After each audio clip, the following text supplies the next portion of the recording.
Hey YouTube, it's Chris. I'm back in the Bolt again today, and I just wanted to share some video with you quickly that we shot of the navigation system for the Bolt. So as you know, like I always say, if you don't have a smartphone, Chevy Bolt's probably not the car for you, because that's how you're getting a lot of the applications that you're going to want to use for navigation is a big one.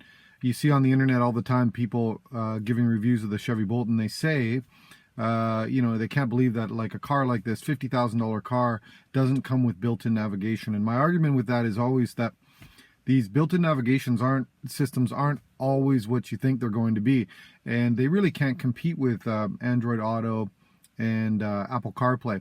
So I shot some video of Android Auto application using Google Maps and also using the Waze maps. Well, yeah, there's also another big misunderstanding I think that people have with using Android Auto and your mobile device. They talk about data plans and they say, oh, it's really expensive to use your data plan when you're using navigation with Android Auto. So it's not necessarily the case. So basically, if you have a smartphone, the smartphone actually has an autonomous GPS built into it. So you are using data to download your route, but then you're not using data constantly as you drive down the road. The autonomous GPS is actually navigating you. So you would use a little bit of data to pull your route initially. And of course, if you make a wrong turn and you have to, recalculating and you change the route, it would again pull a very small amount of data. But this is very, very small, way less than streaming sort of audio or anything. So you're not streaming data the whole time you're using Android Auto. So that's a big thing to keep aware of. Anyway, shot this video.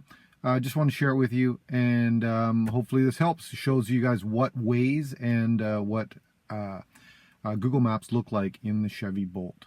Thanks.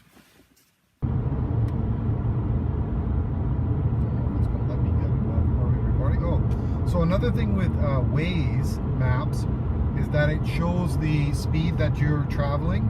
And I think the speed limit here is 80 kilometers because you can see that I'm in red. I've got it also set that if I go, I guess we might not be able to. If you go over the speed limit, I've got mine set to 20 kilometers. The car will actually alert you with a beep, just a chime, letting you know that you're over the speed limit.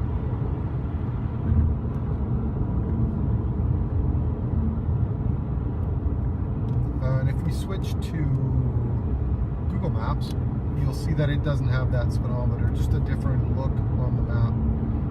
Again though, look how nice these maps look in full 1080p on the 10-inch screen. Really nice options for navigation. So let's go back to that map. Okay, so one thing I noticed about navigation in the Bolt is it now supports finding EV charge stations through the maps, but it only shows ChargePoint charge stations. So ChargePoint must have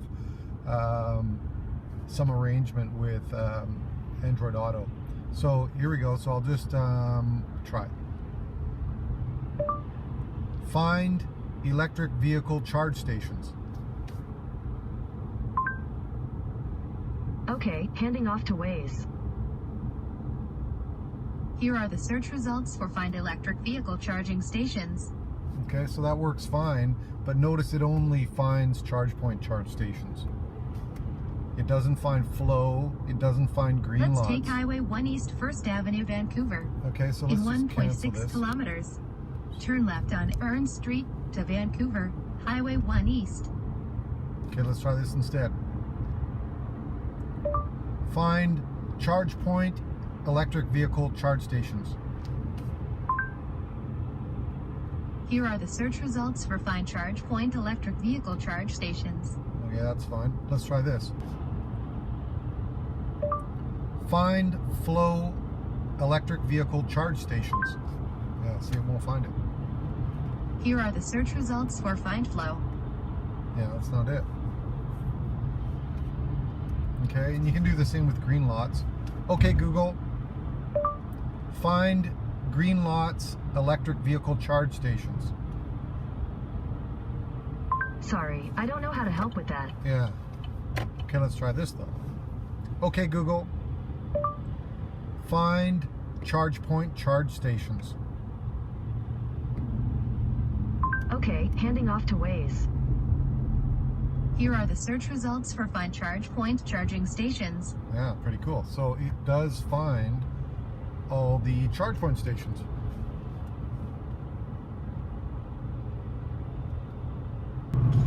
So the other thing is, if you don't like this song, what I used to do is you used to have to go to music.